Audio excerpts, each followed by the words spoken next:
నా కొడుకు ప్రేమగా చూసుకుంటున్న తన భార్య తనెప్పుడు వాడి పక్కనే ఉంటుంది, ఎప్పటికీ మా ఇంట్లోనే ఉంటుంది. నీ ఇష్టం వచ్చింది చేసుకో.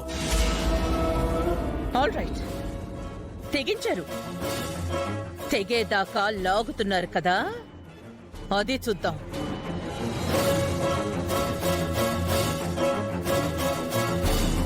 నేనేం చేస్తానో ఇప్పుడే చెప్తున్నా. మీ కొడుకు డాక్టర్ అని మురిసిపోతున్నారు కదా, వాణ్ణి డాక్టర్ వృత్తికే దూరం చేస్తాను. జీవితంలో వాడు స్టెథోస్కోప్ పట్టుకోకుండా చేస్తాను.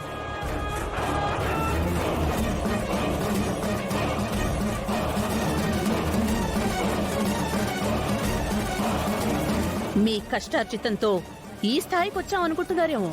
మీ కష్టార్జితాన్ని కాలు కాసి వీధిలో పడేస్తాను. సత్యభామ నరకాసురుణ్ణి చంపితే దీపావళయింది.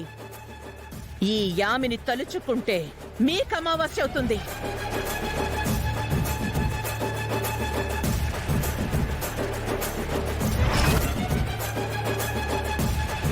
వామనుడు బలి చక్రవర్తిని పాతాళానికి తొక్కేసినట్టు మీ ఫ్యామిలీని మొత్తాన్ని తొక్కి పడేస్తాను.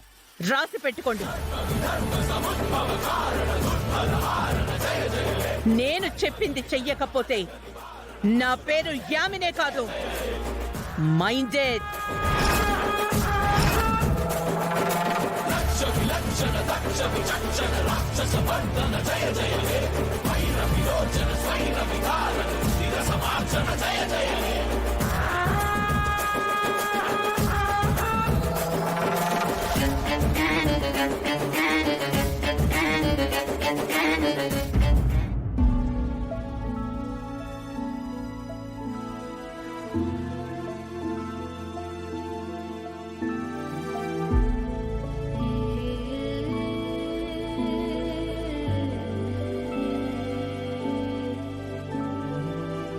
చిన్నప్పటి నుంచి నేనేంటో మీకు తెలుసు. మా ఇంట్లో కంటే ఈ ఇంట్లోనే పెరిగాను కదా అంకుల్. పెరిగాను అనడం కంటే ఈ ఇంట్లో మీతో కలిసి బతికాను.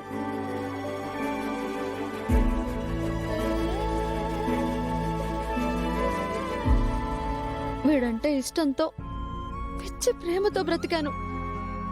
అదంతా చూశారు మీరు, అన్నీ తెలుసు మీకు. అయినా నన్నెలా మోసం చేయాలనిపించింది మీకు? ఇప్పుడు నీ కళ్ళు చల్లబడ్డాయా? సంతోషంగా ఉందా? ఎక్కడ దాపరించేవే నువ్వు? ఆపమ్మా, అనవసరంగా అమ్మాయిని ఆడిపోసుకోకో.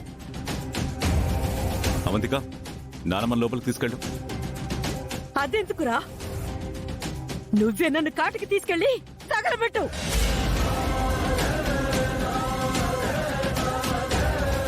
జరగబోయే దారుణాలు చూడడం కన్నా చావడమే మేలు.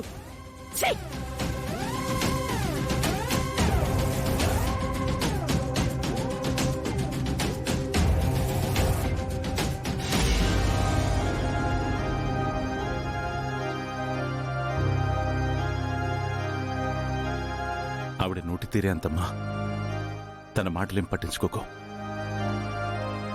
బాధపడక హల్యా. కష్టమో నిష్ఠూరమో ఇంత దూరం వచ్చావు. ఇక ముందు ఏం జరిగినా కలిసే ముందుకు వెళ్దాం.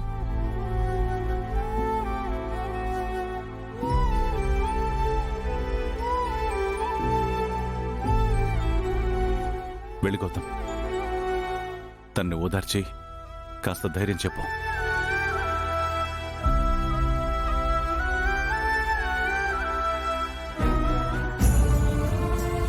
ఈ అనాథని ఇంట్లోంచి వెళ్లగొట్టి అదితికి గౌతమ్కి పెళ్లి జరిపించండి. ఈ యామిని తలుచుకుంటే మీకు అమావాస్య అవుతుంది. సంతోషంగా ఉందా? నోరు తెరవండి, స్వీట్ తినండి. ఏంటండి అలా చూస్తున్నారు? ఈ హ్యాపీ అకేషన్లో నోరు తీపి చేసుకోవాలి. తినండి. ఇది ఆనందపడే టైమా ఏంటండి? యామిని గారు ఏం మాట్లాడి వెళ్లారు? మీరేం చేస్తున్నారు? యామిని ఆంటీ బెదిరింపులు, మా నాన్నమ్మ శాపనార్థాలే మీ మైండ్లో తిరుగుతూ ఉన్నాయా? మన కోసం మా అమ్మ నాన్న ఏం చేశారో మీ మనసులో తట్టట్లేదా?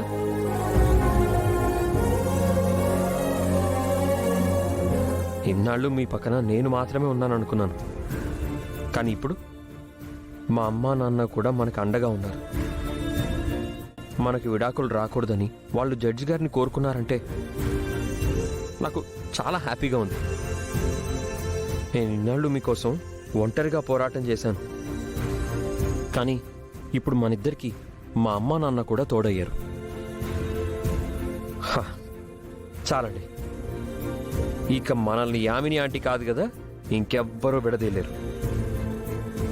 కోర్టులో జడ్జి గారు మనకి ఏ కోర్టు విడాకులు ఇవ్వకూడదని చెప్పినప్పుడు నేనెంత ఆనందపడ్డానో. మా నాన్న మీరు ఎప్పటికీ మాతోనే మా ఇంట్లోనే ఉంటారని చెప్పినప్పుడు అంతకంటే ఎక్కువ ఆనందపడ్డానంటే. ఇదే మనకి నిజమైన దీపావళి. మనల్ని ఎవ్వరూ వేరు చేయలేరనే వెలుగు మన జీవితాల్లోకి వచ్చింది. మనం సెలబ్రేట్ చేసుకోవాలండి.